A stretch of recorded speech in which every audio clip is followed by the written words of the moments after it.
Praise lord. ఈరోజు వాక్య ధ్యానాంశముగా మత్తయి సువార్త 14వ అధ్యాయము 20వ వచనం చదువుకుందాం.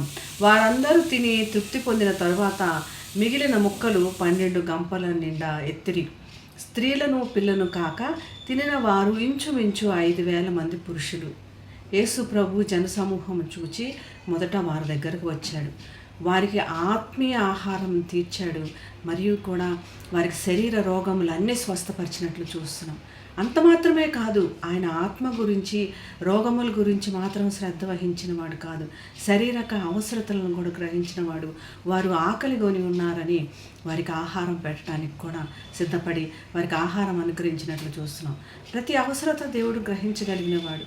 ఆయన ఆహారం పెట్టిన తర్వాత లేదా వారి అవసరతను గ్రహించి వారికి ఇచ్చిన తర్వాత వారు తిని తృప్తి పొందారు. తృప్తి లేకుండా మనిషి ఎంతో అటు ఇటు కొట్టుకు తిరుగుతున్నాడు. ఎంత ఉన్నా కూడా, ఎంత ఉంటే తృప్తి వస్తుంది, అది ఎంత కలిగి ఉంటే తృప్తి వస్తుంది, అది తెలిసిన వాడు దేవుని చేత ఆశీర్వదించబడినవాడు. దేవుని చేత తృప్తి ఇవ్వబడుతుంది. ఆ తృప్తి అనగా పరిపూర్ణము, నాకు ఈ పరిపూర్ణత ఉన్నది, మరి నేను నిండుగా ఉన్నాను, మరి తృప్తి కలిగి ఉన్నానన్న భావన దేవుని దగ్గర నుంచి కలుగుతుంది. ఆ తృప్తి దయచేసేవాడు దేవుడు. ఆ తృప్తి దయచేసి వారందరూ తృప్తి పొందారు. ఇటువంటి కృప దేవుడు మాత్రమే మనకు దయచేయగలడు. మరి మిగిలిన ఆహారం అంతా కలెక్ట్ చేసినప్పుడు 12 గంపలు నిండా నిండినాయి.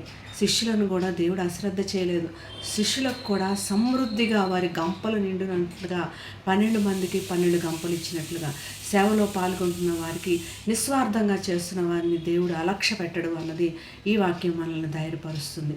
దేవుడు ఇచ్చిన ఆశీర్వాదమును నిర్లక్ష్యం చేయొద్దు అని కూడా దేవుని వాక్యం మనల్ని బయలుపరుస్తుంది. మరి మిగిలిన ముక్కలు అవి దేవుడు ఆశీర్వాదం ఇచ్చిన తర్వాత మిగలకుండా పూర్తిగా మనం సొంతం చేసుకునేటువంటి స్థితి, అటువంటి స్థితిలోకి రావాలి మనం. అలాగ మనం సిద్ధపడాలి, అలా దేవుని ప్రార్థన చేయాలి. అటువంటి విధంగా దేవుడు మనందరినీ ఆశీర్వదించునుగాక. ప్రార్థన చేసుకుందాం. మహాగరుడమైన యేసయ్య, మమ్మల్ని చూచి మా దగ్గరకు వచ్చి మాకు ఆత్మీయ ఆహారం ఇచ్చి శరీర రోగములను స్వస్థపరిచి మరి శారీరకంగా ఆహారం కూడా ఇచ్చి తృప్తిపరిచిన దేవా నీకు వందనాలు. ఇటువంటి మేలుకరమైన విషయములు మా అందరి మధ్యలో జరిగించమని యేసు నామమున ప్రార్థిస్తున్నాం తండ్రి. ఆమేన్. Have a blessed day. God bless you.